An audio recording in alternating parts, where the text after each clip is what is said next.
เสี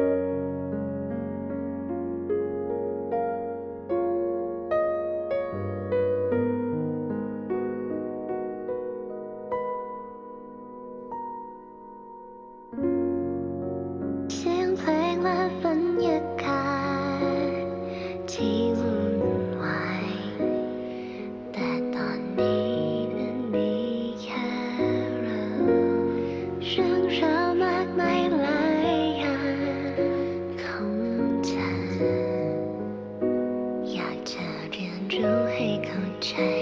เวลาได้เฝ้ามองดูดวงตาเธอคนนี้ทำไมมันรู้สึกดีเหลือเกินที่ได้มองและแม้ว่ารู้ดีทำได้เพียงแค่เฝ้ามองได้โปรดให้ฉันได้ลองพูดความรู้สึกเธอหากวันในใจเธอยังไม่มีใครอยู่อยากบอกให้รู้ว่าเวลา